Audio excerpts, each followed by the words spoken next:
Hi, welcome back to Box Delights. So folks have been asking, can I do a walkthrough of the walkthrough of Renegade? Of course I can. Yeah, any excuse to show you more Renegade.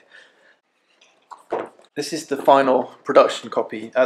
If I've shown you a copy before, it's either been pre-production or it's been the prototype. This is final production, so the one that you get at retail. Although the rulebook looks quite big, once you get to this section here, the end, this is really some variants on here.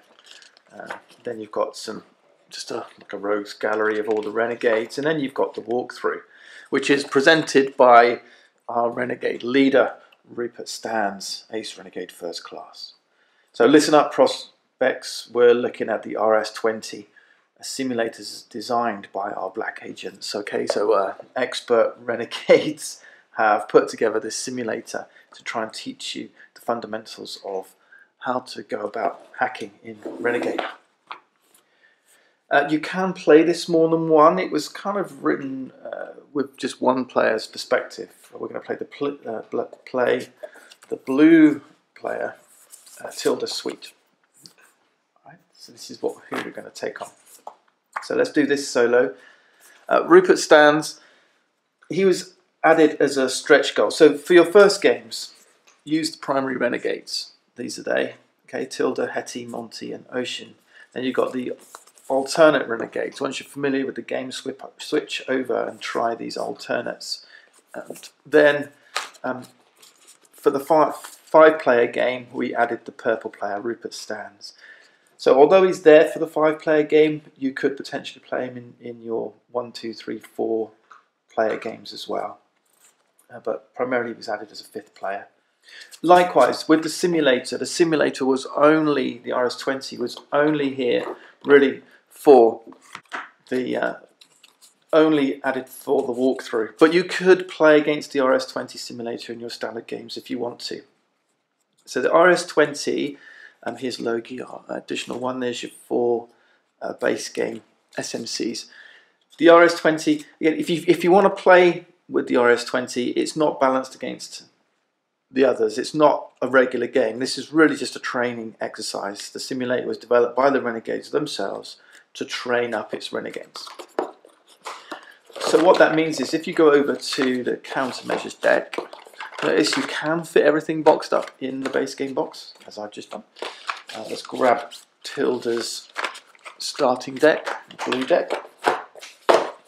So I should probably show you as well, since if you're watching this, maybe you've not played the game before. But to create your player deck, there's 15 cards, and in the bottom right is an avatar symbol. So for the blue deck, which is used whether you're playing Tilda or Tokyo, right, so primary or on the reverse, Tokyo, you use the blue deck. Of course, you can't have more than one player of the same colour in the game. Okay, that's why they're on reverse sides of each other. If you want a 5-player game, you've got to play one of each colour. Right. So in the bottom right is a blue avatar symbol. It's got a B in it there for the colourblind folk. Incidentally, all the colours were put through colourblind filters, so even if you're colourblind, you should be able to tell them apart. I really don't know. I can't imagine how it feels to look through the eyes of a colourblind person. But there you go. If you compare that, say, to the yellow player deck, which is Hetty's or Robert and Nora's, then they've got the yellow avatar with a Y in the bottom right. Okay, I think some folks were getting confused and thinking all the yellow cards belong to the yellow player. They don't. You'll struggle to play the game if you do set that up wrongly. So look out for that. 15 cards each. The purple player is the only, so Rupert Stans, your fifth player, is the only player that has these purple cards. There's 3 of them, black hat cards. They're the only purple basic command cards in the deck. Right. So Rupert, yeah, he has not one special ability per se, but he does bring root kits to the game, and yeah, he's a little bit awesome. Some of the countermeasures are going to be a little bit easier against Rupert. Rupert's got that strength if you play him in a lower player count than 5. I'll just bear that in mind. But what was I saying? Yeah, so we've got our base deck. But if you look in the countermeasures deck, you're placing these cards. These are countermeasure cards. These are all the copper, silver, and gold cards. There'll be one for each stage. There's a simulator stage 1, there's a simulator stage 2, and a simulation stage 3. So these are only used or designed or balanced to play in the walkthrough.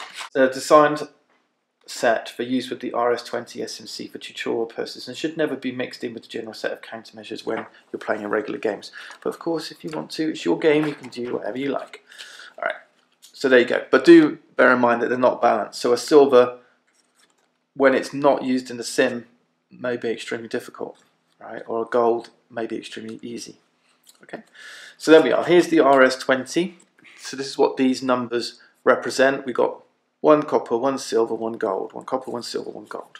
We will need the Hack Shack deck. So I'll put the rest of it away though. Now the reason why people are asking for me to do this is it's quite lengthy already, the rulebook. So what it does is it gets to the end of cycle 1. The game is played in 3 cycles. Each one of these is a cycle, copper, silver, gold. The walkthrough only walks you through the first cycle. And then people will start to get a little bit lost on cycle 2 and 3. So we're going to take you through cycles 1, 2 and 3 of the walkthrough and show you how this plays. All right, let's go. Okay, so first thing we do, we're hackers. We've got a network. We've got a computer to hack into. This is going to be our network. The walkthrough says set it up as you see in this diagram. For the walkthrough, we're setting it up in a certain way. We're going to grab Tilda's reference sheet. Now this is quite intimidating. If you don't like all the terminology, just look at the colours and the symbols. Okay, so contaminants are the coloured round ones, the installations are the coloured square ones, you've got commands, which are these different symbols, and the servers are referenced by their colours as well. So a coloured red hex is salvation, a yellow hex is virtue, and these you can ignore these names if you want to. They were added because not everyone will want to use the colours and the symbols. Some people, by the fact that they're colourblind and can't differentiate, will need to use the names. So everything's got a name, a colour and a symbol. That's the idea. All right. So that's just a little key code just to help you with the terminology. This is a list of actions, the different types of actions that you can perform. There's different types of things that you'll be hacking into the network with. These are your contaminants and your installations. You'll be placing contaminants and turning them into installations to kind of power them up. And each type has its own type of action. So red ones, viruses, they have a red action associated with them called infect. Yellow ones or replicants, they have a yellow action called modify associated with them. Okay, so this is what happens. So we've got all the different types of contaminants and the action that goes with them. Really, the only thing that's important on this sheet is this profile bit here. So a nice picture of Tilda, and it tells you that she has a special ability. Okay, and we'll look at that when we come to it. And then there's some flavour text down the bottom giving you a little bit of backstory to Tilda. All right, so an intimidating looking player reference sheet, but you know, it's everyone's is the same apart from this little profile bit, the player special ability. Okay. The Hack Shack. So we shuffle up the Hack Shack. We've done that. These are all the advanced cards, and we're going to create the Hack Shack here as a draw or an offer of 4 cards. All right, I'm going to do this up here. Like I said, we can pretty much ignore this for the moment as we begin the walkthrough. We're not going to need it. But this is a deck building game, and you're going to use a deck. And what we mean by deck building is that you start with a basic deck of 15 cards, but as you play the game, your deck is going to evolve, and it's going to be, you're going to replace a card from your deck with a card from the Hack Shack, an advanced card. And as you go through the game, you may find 10 of your cards will be upgraded. You've got a much stronger deck by the time we come to the final cycle, gold, which becomes a little bit more tricky to face. Our objective in Renegade is to survive these 3 cycles. Surviving means throughout the game, the game is going to be deploying its countermeasures. They're called Sparks and Guardians. We haven't taken the tokens out of the box. I knew there was something missing. So underneath my insert is where I keep all the tokens.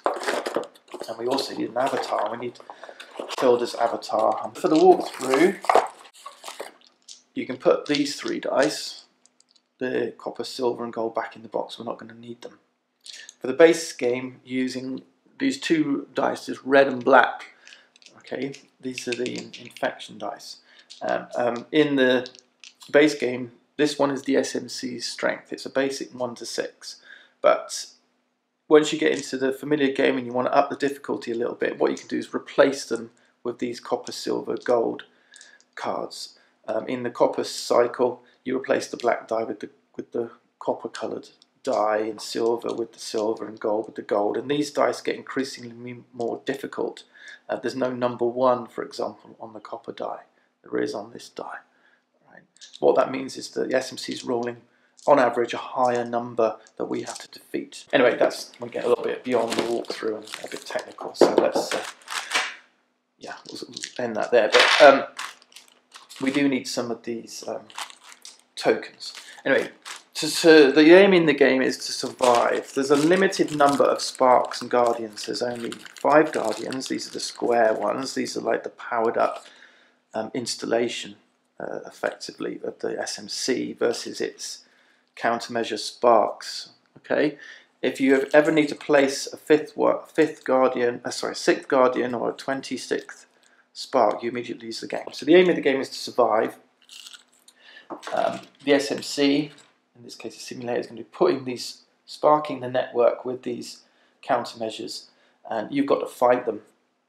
But in the meantime, you've got a series of short-term goals throughout the 3 cycles. If you achieve those goals, then you kind of reduce the potency of the SMC, the thing you're fighting against. There'll be fewer of these coming out on the board. Right? If you fail, you're going to get hammered with these, and that increases your chance of losing the game. So you could go through the whole game without succeeding any of these, but it's going to be harder to keep on top of these guys, right? Because you're not beating down the SMC. It also gives a series of short-term goals just to lead you through the game. This is very sandboxy, this game. So these things allow players to have a little bit of direction. You know, one thing that you might be faced with is, well, what do I do when I first log into the network? What do I do? These give you little short-term goals. Try and do this, try and do that. It's kind of your Renegade leaders saying, you know, they're hooked up to you on a mic, you've got an earpiece, and they're telling you, go try do this, go try do that. All right? So that's the aim. Okay, so hopefully you've got a little bit of an overview of what's going on. This is Tilda's avatar. Obviously, this is a computer network. We can't really be in it. So, you know, we are kind of in this virtual world where the avatar represents where, on which server in the network, which partition on that server's, you know, call it memory space, hard drive, whatever, that we are actively currently in. If you're a computer person and you say, what directory am I in? That's the directory I'm in, that one there. And then you kind of change directory. You know, if you're a Unix or Linux person, you use the idea of, you know, doing change directory and moving to another directory. It's kind of that analogy, all right? So this is where we're kind of physically located on the network right now. This is where we can see the files, and they're in this directory, in this partition of this server. This is called Tilda's home server because that's where she jacks into the network. This is her access point. This is where she's accessed the network. This will remain Tilda's access point throughout the whole game. So if ever anything says, you know, your Renegade's access point, it's this one here, which we know is blue. It's called Justice, this server. Every server has a name, so you can call it Blue server if you want, or you can call it Justice if you want to. If you don't want to refer to colours, use the key code. So this will be either Blue 6 or Justice 6, however you want to call it. Right. So that's her access point. This is her home server. The server she's currently on will be wherever her avatar is. So if something says on your server, and she's currently over here on yellow 5, which is Virtue 5, then your server is the yellow server. A home server means here her access point is the partition number 6. All right, every server has 6 partitions. Okay, cool. So Tilda's jacked into the network. Every time you jack into the network for the first time, you bring a contaminant with you, and this kind of just sets every player up a little bit different. So Tilda, because she's blue, She's all about data, information. That's her speciality. She's going to bring a blue contaminant with her. This is called a data node. It's a little bit of information. Maybe it's a list of passwords or IP addresses, something about this partition on this server. As you gain information about the servers, you get to put more information, contaminants down. Because you've got good network access now, these blue ones help you move around from partition to partition. They help you hack into different partitions and different networks and stuff. All right, so this is your route to finding your way around the network. Okay, imagine it's, you know, the login data and that kind of stuff. You're hacking in and learning information about the network. I'm delivering a lot of theme, but mechanically all we've done is put our avatar here and put down one of these blue contaminants. Now in this walkthrough, normally we would draw 5 cards and this would become our starting hand. But because in the walkthrough we want you to do things in a certain way, instead of drawing a random 5 cards, you normally shuffle and draw random 5. The walkthrough says, let's imagine we drew these cards. Alright, so imagine that our starting hand was drawn and it was these 5 cards. Okay? And normally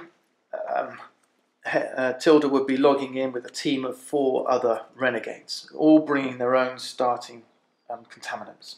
Now as it goes, we're playing solo. Those renegades have not joined us, but they do have knowledge about the network and their access points. So what we do to represent this, and it's a little bit of a balancing mechanism really, for every access point in the network which is unoccupied, we place a data node. Okay, so when you're playing solo, there'll be 4 of these, making the network feel a little bit smaller because these things help you get across the network. You can create pathways with these things.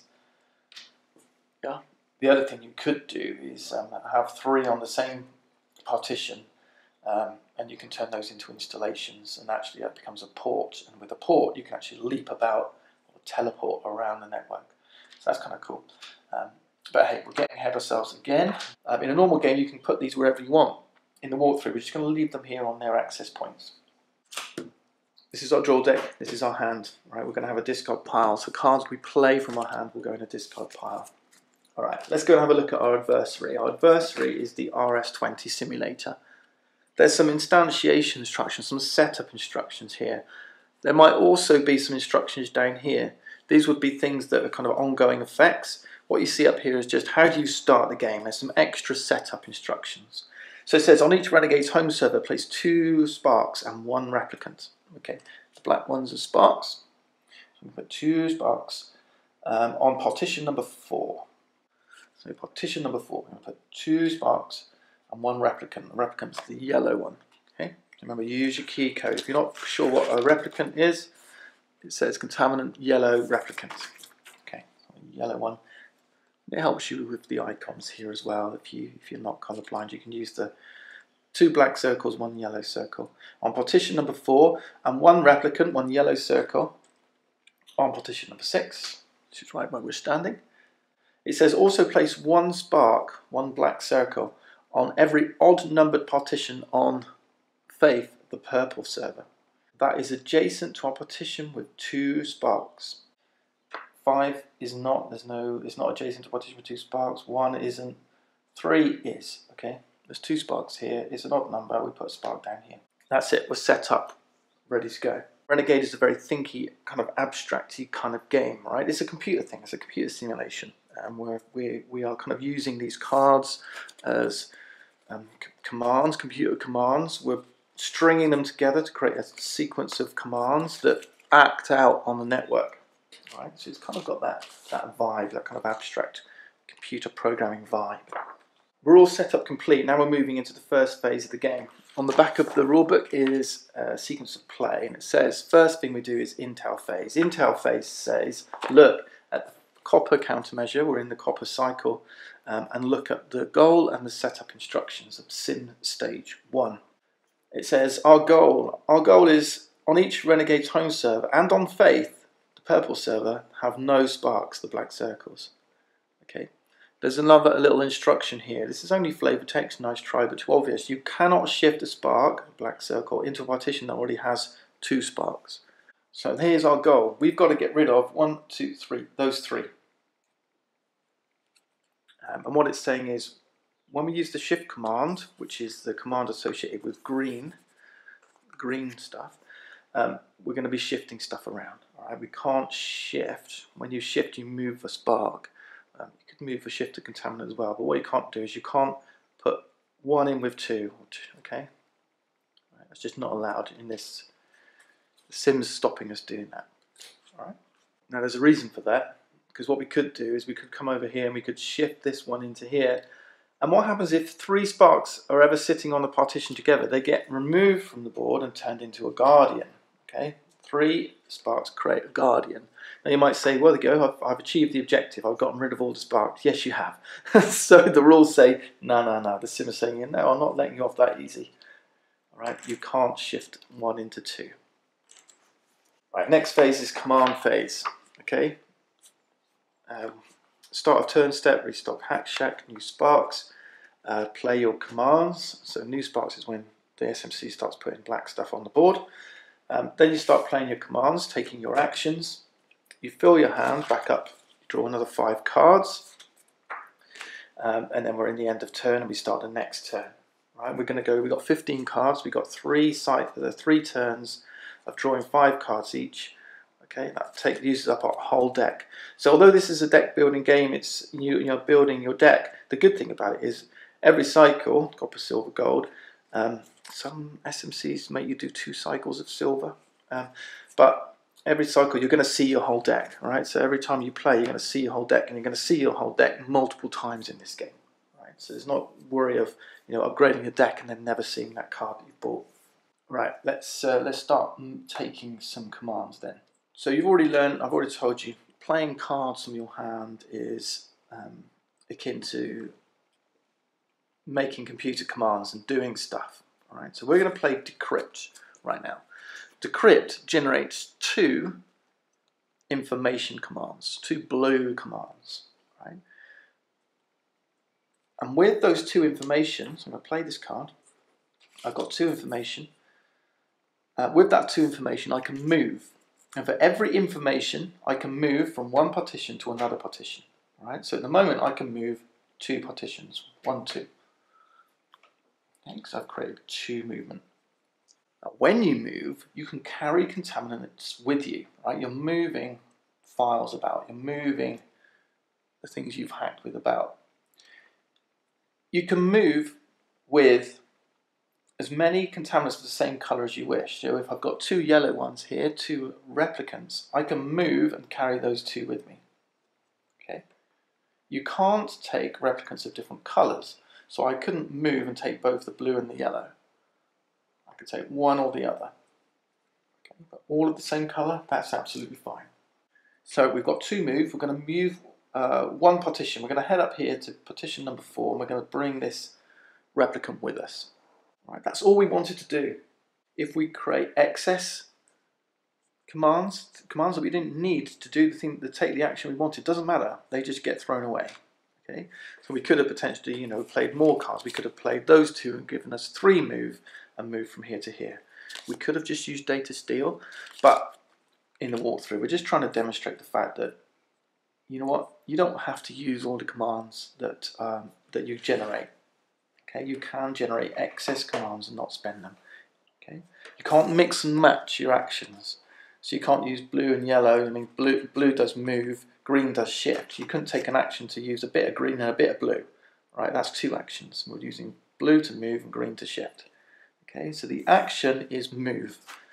All right, for 1 or more blue commands, we can move 1 or more spaces and carry 1 contaminant type with us. Right, now we've used our card, we've completed our action. Any cards that we use get discarded into a discard pile. We'll put it here next to our draw deck. That's it, that's our action over. It's still our turn, we just keep taking actions. We can take as many actions as we got cards, so we just keep going, If you're playing more than 1 player, it doesn't change, it isn't the next person's go, you just keep taking actions until you're done. Okay, now let's deal with some of these sparks. Remember, our goal is to get rid of these and these. Okay, we want them off our home server and off Faith. So let's play bypass. Bypass generates 1 green command. It's called cognition. With cognition, we can do this thing called shift, right, which I've already alluded to.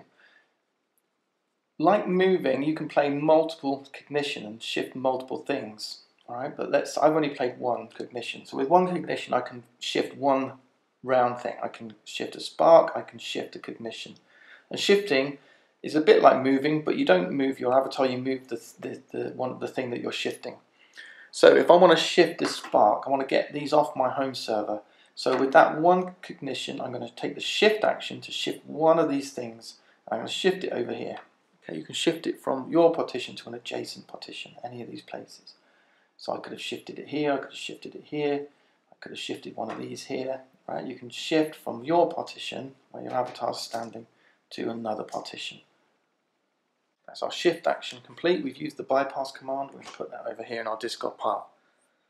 Right, so we've learned how to move, we've learned how to shift. There's another action we can take. It's called modify. Modify is the yellow thing. Okay, I've got some yellow cards in my hand. This one's called Trickery Master. The modify action says if the number of replicants, the yellow circles, the yellow contaminants that you have outnumbers the number of sparks, these ones, if the number of yellow ones outnumbers the number of black ones, you can take the modify action. And you can turn this into whatever you want. Now to take the modify action, you need one yellow command, it's called deception, okay, the deception command, and one other command. And it depends what colour you want to turn into. If I want to turn this into a red thing, I need a red command. If I want to turn this into a blue thing, I need a blue command. Alright?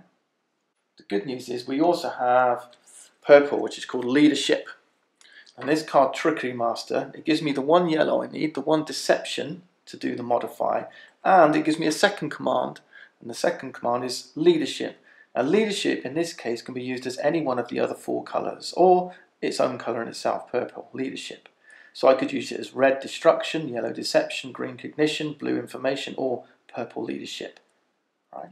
So I'm going to play Trickery Master for its one yellow to do the modify, and its one leadership, which being wild, I'm going to make red. So with yellow-red, effectively, yellow-red, I can turn this spark into a red contaminant, a virus. Okay, so I remove this from the board, I delete it from the network, and then I replace it with a virus. I've modified that spark into a virus. You'll notice all our contaminants are double-sided, so if you want to find a red one and you think you've only got yellows, just flip the yellow over and you'll find red on the other side. Right, that's the modify action. We've changed a spark into a virus. Alright, the walkthrough's going pretty fast. We've learned 3 actions now. We've learned to move, we've learned to shift, we've learned to modify. I'm going to learn about the 4th basic action in a moment, but I'm going to use infiltrate to do that in a minute, destruction. But for now, what we're going to do is we're going to use data steal with its one information command to do one move. And with that one move, we're going to move over to Faith 3, purple 3 partition. Remember, we can bring one type of contaminant with us. So we could bring the 2 yellows, the 2 replicants, or the 1 red, the 1 virus. We're going to bring the 1 virus with us. And now I could take the infect action, which is using your red commands and your viruses to infect those sparks. But, oh, let's discard data steal. I'll finish with that. That's the move action finished. Okay, but I don't have to use all my cards every turn. I can save 1 card, right? I might draw some more red and that'll make me more destructive. So I'm going to just keep things as they are for the moment. I'm going to try and improve my odds a little bit. Tilda's happy to just wait a moment, see if she can't do better than just 2 destruction and 1 virus versus 2 sparks. We'll see what that means in a minute. So we're going to sit tight for a moment. We're going to end our turn and we're going to save this card. And then we move into the next turn. All right. So, sequence of play. Command action steps, replenish hand. Right, so we draw 5 more cards. And what you'll notice then, we're drawing 5 cards. You always draw 5 cards. We've got 5 more to draw on the next set of turns. Okay, the next round you call it. Is that now because we've saved 1 card, we've got 6 cards for next time. Now the walkthrough again, instead of drawing 5 random, it's going to tell us which cards to draw. Right, those are our 5 for next time. Okay, so we'll just save those. That's 6 cards for next time. Right, round 2. So again, you start Start of turn step, nothing happens. It's just a trigger point for in case any cards say stuff like at the start of your turn. Restock the Hack Shack, we're not going to do. We haven't bought anything from there yet, but if we bought anything, taking cards away, we'd fill the gaps. New Spark Step. Now we would normally do a New Spark Step here. What this does is the SMC is going to fight back, and here you look at the bottom part of the card. I'm jumping ahead a little bit because what it says is, like in here, you see this black dot? It says when we're in the silver cycle, add 1 spark, there's 1 dot here. When we're in gold, add 1 dot. During copper of the sim, there's no dots here. We don't add any sparks. So throughout copper, we're just not adding any new sparks during this step. So we basically ignore it for now. So we'll come to that when we do silver. Alright, so we move straight into commands, actions, playing our cards. Alright, I want to take this infect action, but we saved infiltrate. We were hoping to get some more red. We didn't get any more red, so no more red for us. But all's not lost. Let's see what we can do. We're going to go up to fight now. We're going to fight against these viruses. Now these viruses are going to roll a die. When we take the infect action, they get a resistance score. And the resistance score is going to be the result of this black die. Remember I said there was a copper, silver, gold if you're playing the higher levels, called the dice variant, the de-ice variant. They roll this die and add 2, 1 for each spark here. Okay. On the other hand, the players, they get 1 plus the red die. Okay, so at the moment it's 2 versus 1 plus the results of the dice. Okay, but we can increase our odds significantly. We have to play red. We have to play at least 1 red command, at least 1 destruction command. We can't take the infect action by playing no cards at all and just rolling the dice, right? That's not allowed. You have to play a command. Same as when you move. You always have to, use commands. Every action you take, you have to play at least 1 card from your hand. So we're going to use infiltrate, and this is going to increase the odds for us significantly. Because what we do now is we count these up. We've got 1 virus, we've got 2 destruction commands, plus the roll of the dice. So now the odds are slightly in our favour, because it's 1, 2, 3 plus the red die versus 1, 2 plus the black die. Alright, so we're kind of 1 ahead already. 1, 2, 3 versus 2. That's it, we haven't got any more red, so we can't add any more red to our hand, to our action. But remember, leadership is wild. So we could, if we wanted, play data scan as well and call that leadership destruction. Right, make that another red command. So now we've gone 1 better. We've got 1, 2, 3, 4 versus 2. But better than that, if we really want to push it, you can discard any 3 cards, and call them 1 command of whatever you wish. Okay, it's effectively 1 leadership. Okay, so any 3 cards, and I could call that 1 more leadership, 1 more destruction, 1 more red command. So let's keep decrypt.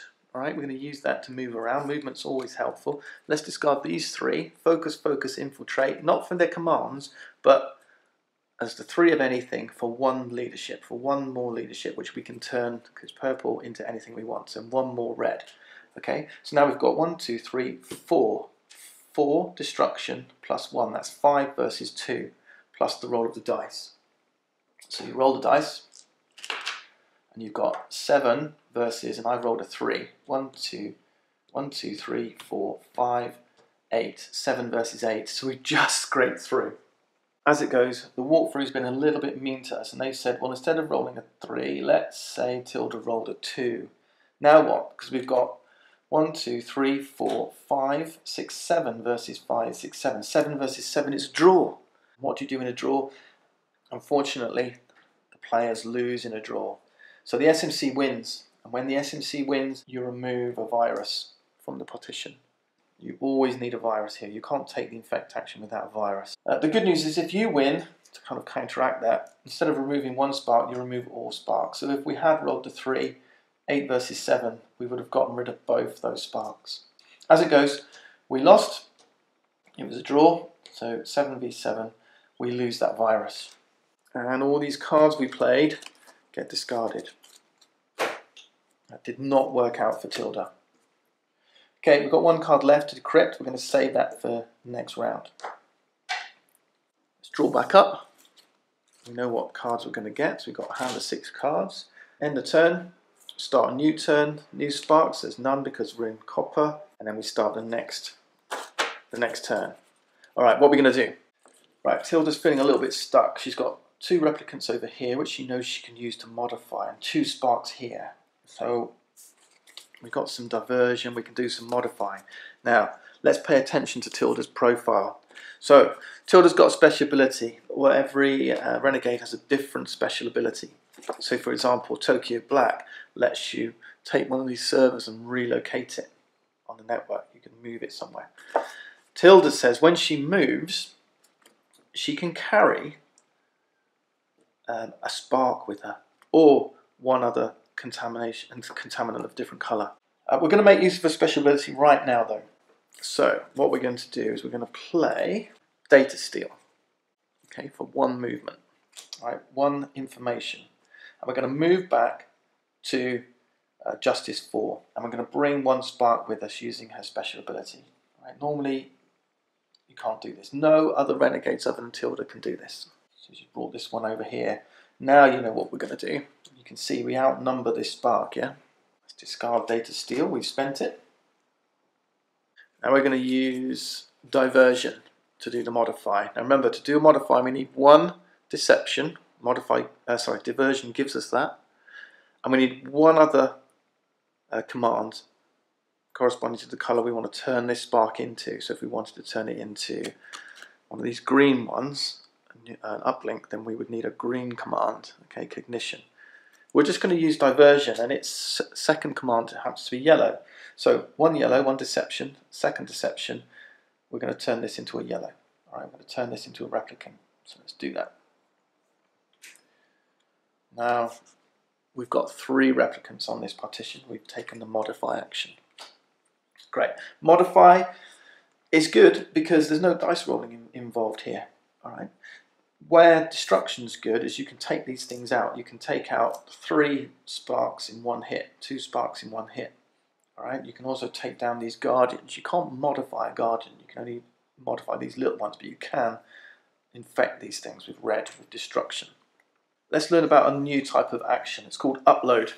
How do we bring new contaminants? Apart from modify, turning sparks into stuff, we can upload new contaminants, and you just need 3 of 1 colour. So if we want to upload one of these green ones, we need 3 green, 3 cognition commands.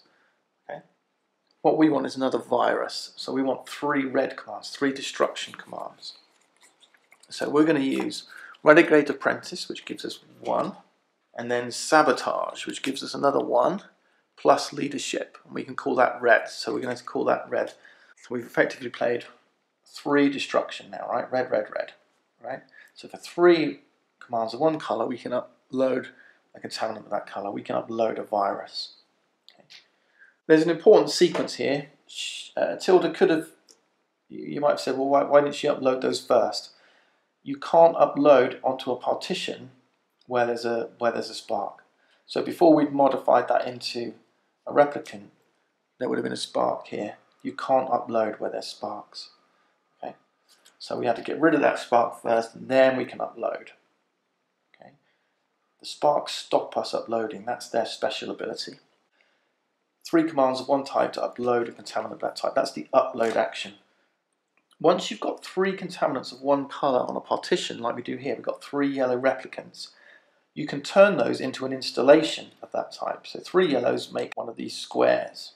That's called the install action. But remember, we've always got to play commands. You've got to play cards to do that. So to turn 3 yellows, 3 replicants into a yellow installation, this is called a replicator, we need a yellow command, right? You need a deception command. To turn 3 reds into a red installation, you need a red command. To turn 3 greens into a green installation, you need a green command, right? Just 1 command, so we need a yellow. And the good thing about that is these installations, they're a lot stronger. They can't be killed by sparks, for example, right?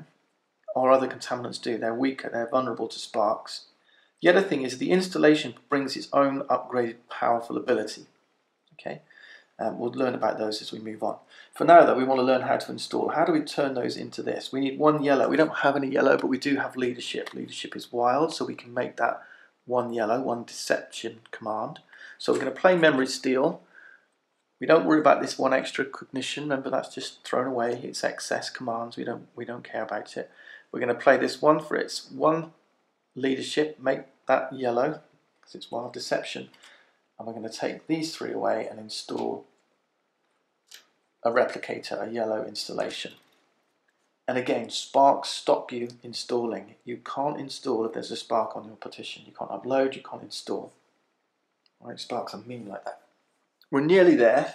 We've gotten rid of all the sparks from Justice. There's still one spark left up here on Faith 3, purple 3. But we've got one card left. It's called Decrypt, and it gives us 2 information.